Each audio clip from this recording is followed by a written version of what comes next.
bem-vindos. Hoje a gente vai mergulhar numa das histórias mais intensas e eticamente complexas de Gênesis, né?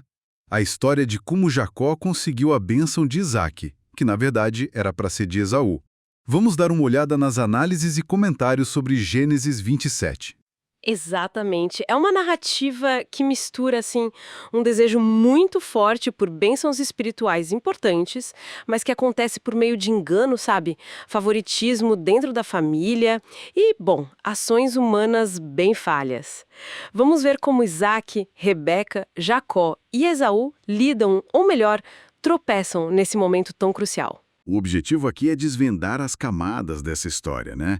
Entender as motivações, os erros e como, segundo os comentaristas, parece que um plano divino vai se desenrolando ali, apesar de toda essa confusão humana. Ok, vamos lá então. Tudo começa com Isaac. Ele já está idoso, cego, sentindo que o fim está perto.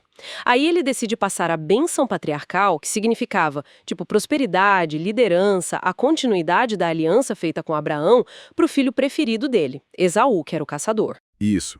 Ele pede para o Esaú ir caçar e preparar um prato especial para selar esse ato. E olha, é interessante notar que Isaac parece ignorar de propósito duas coisas importantes, né? Primeiro, uma profecia que Rebeca tinha recebido dizendo que o filho mais novo, Jacó, ia dominar o mais velho. Ah, sim. E segundo, o fato de que Esaú já tinha, bom, desprezado o direito de primogenitura dele. Aquele direito que incluía a liderança da família e uma porção maior da herança. Trocado de forma bem leviana por um prato de comida. Nossa. Então, seja por preferência pessoal mesmo, talvez pelo gosto da caça que ele apreciava tanto, ou quem sabe uma cegueira espiritual, ele tenta dar a volta naquilo que parecia ser indicação divina. Mas, peraí, isso não parece uma falha de fé, assim, muito grande para um patriarca? Ignorar esses sinais todos? Com certeza levanta questões, né, sobre a condição espiritual do Isaac naquele momento. O texto não passa pano para ele, não. A preferência clara por Esaú parece ter nublado o julgamento dele e a submissão à vontade de Deus, que já tinha sido revelada. Entendi. É aí que a Rebeca entra na história.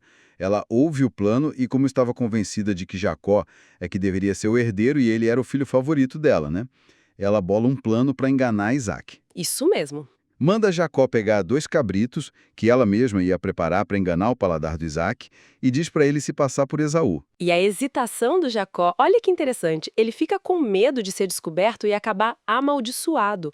Ele não demonstra remorso por enganar o pai cego, sabe? O medo é da consequência, não do ato em si. Exato. O medo da consequência parece ser a motivação dele. Aí a Rebeca assume a bronca, né?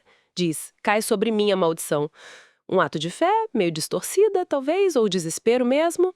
E ela disfarça Jacó com as roupas de Esaú e cobre as mãos e o pescoço dele com peles de cabrito. Nossa, a cena da bênção é muito tensa. O Isaac desconfia. Ele fala, a voz é de Jacó, mas as mãos são de Esaú. Pois é. Ele testa o Jacó várias vezes, né?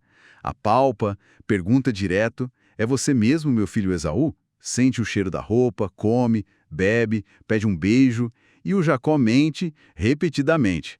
Chega até a usar o nome de Deus para justificar a rapidez com que ele caçou. Apesar de todas essas dúvidas, né, e eram dúvidas fortes, Isaac cede. Ele dá a bênção para Jacó achando que é Esaú. E é uma bênção poderosa, viu?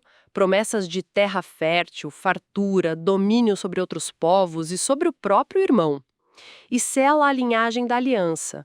Malditos os que te amaldiçoarem, benditos os que te abençoarem. A palavra foi dada, não tinha mais volta. E aí o drama aumenta. Mal Jacó sai da presença de Isaac, chega Esaú com a caça dele. Chega todo feliz, né? Exato. E quando ele pede a bênção, a fraude é descoberta. O texto diz que Isaac tremeu de violenta comoção. Talvez não só por ter sido enganado, mas, quem sabe, por perceber que o próprio plano egoísta dele tinha falhado. E que a vontade de Deus, mesmo por esses caminhos tortos, tinha prevalecido. A reação do Esaú é de cortar o coração realmente. Um brado de profunda amargura, ele implora por qualquer bênção que tenha sobrado. Mas o Isaac confirma. A bênção principal dada a Jacó não pode ser retirada, é irrevogável. Que situação. O que sobra para Esaú é uma previsão bem sombria, na verdade. que ele viveria longe da fertilidade da terra, que viveria pela espada, servindo ao irmão. Embora com uma promessa lá na frente de que poderia se libertar desse jugo. Uma palavra bem dura sobre o destino dele e dos descendentes. Aí o Esaú culpa o Jacó, né? Lembra até o significado do nome, enganador, e fala da perda do direito de primogenitura e agora da bênção. Só que ele esquece convenientemente da parte dele na história da venda da primogenitura, né? Pois é, esquece rapidinho. A dor vira ódio e ele planeja vingança, matar Jacó assim que o pai morresse. E a Rebeca, sempre um passo à frente, descobre esse plano. Ela não descansa, né? Não mesmo. Age de novo. Manda Jacó fugir para Harã, para a casa do irmão dela, Labão. E para conseguir a permissão do Isaac, ela usa outra tática. Reclama das esposas estrangeiras de Esaú, meio que manipulando Isaac a concordar e enviar Jacó para longe para buscar uma esposa entre os parentes. Esperta. Muito. Então, o que a gente tira disso tudo? Os comentaristas geralmente apontam para essa tensão, né?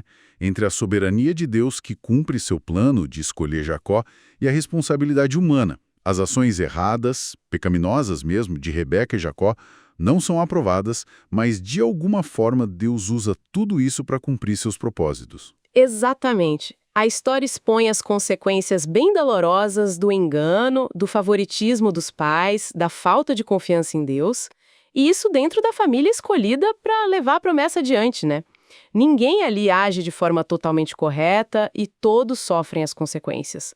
O Jacó enfrenta um exílio longo, a Rebeca nunca mais vê o filho favorito, o Esaú fica com aquele ódio guardado e a família, bom, fica totalmente fraturada. Fica mesmo. A reflexão, como é que uma narrativa com personagens tão, digamos, imperfeitos, bem no centro da história da fé, desafia aquelas visões idealizadas que às vezes a gente tem. Verdade. E o que a gente pode aprender sobre buscar certos fins, mesmo que pareçam justos, por meios tortuosos, desonestos e as consequências que invariavelmente vêm depois.